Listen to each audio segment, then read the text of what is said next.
नमस्कार दोस्तों, स्वागत है आपका मेरे चैनल पे। दोस्तों, हमारी तीनों सर्विसेज के लिए MQ-9 रीपर ड्रोन से जुड़ी बड़ी खबर आ सकती है, क्योंकि दोस्तों राजनाथ सिंह जी की अध्यक्षता में DAC यानी कि डिफेंस एक्विजिशन काउंसिल इसे कभी भी फाइनल कर सकती है। आज इसी के ऊपर बात करेंगे। चलिए दोस्तों शुरू करते हैं।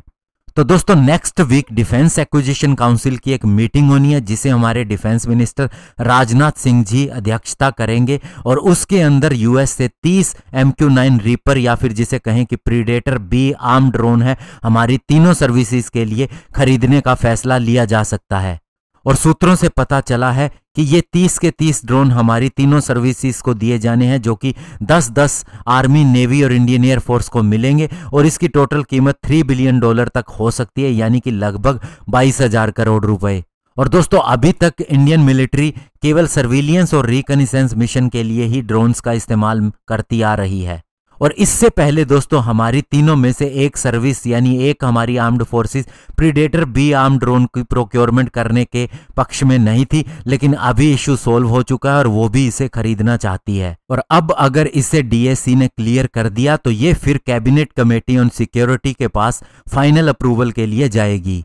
और इससे पहले भी दोस्तों कई बार ये कयास ही लगाए जाते रहे हैं कि इंडिया इसे खरीदेगा, लेकिन दोस्तों अभी तक अमेरिका ने अपने नेटो अलायंस कंट्रीज के अलावा किसी भी बाहर के देश को ये ड्रोन बेचने की डील नहीं की थी। लेकिन 2019 में डोनाल्ड ट्रंप की अध्यक्षता के अंदर जो US एडमिनिस्ट्रेशन थी, उसने predator B arm drone India को देने के लिए अप्रूवल दिया था।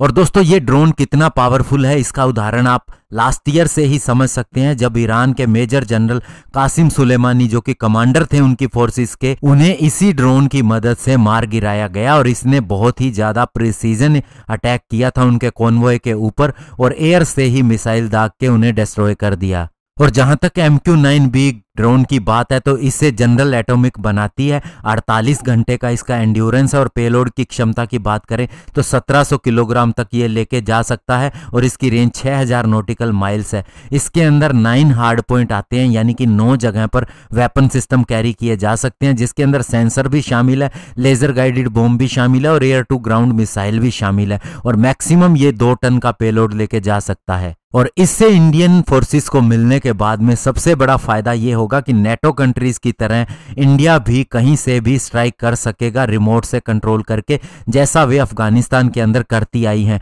और चाइना के अगेंस्ट चाहे हिमालयन बॉर्डर हो या फिर दोस्तों जो हमारा इंडियन ओशियन का एरिया हो, वहां पर इंडियन नेवी के द्वारा इन्हें इस्तेमाल करके फायदा उठाया जा सकता है। और लास्ट ईयर ही इंडियन नेवी ने 2 ऐसे MQ-9 प्रीडेटर लीज पर भी लिए थे, जब चाइना के साथ में ईस्टर्न लद्दाख के अंदर हमारा तनाव बढ़ गया था। तो ऐसे में दोस्तों देखना होगा कि इसकी डील अगले हफ्ते फाइनल होती है या नहीं, क्योंकि इससे पहले 83 तेजस फाइटर जेट और सबमरीन की डील भी फाइनल हो चुकी है। तो ऐसे में पूरी उम्मीद है कि इसकी डील को भी हरी झंडी मिल जाएगी। धन्यवाद। जय हिंद।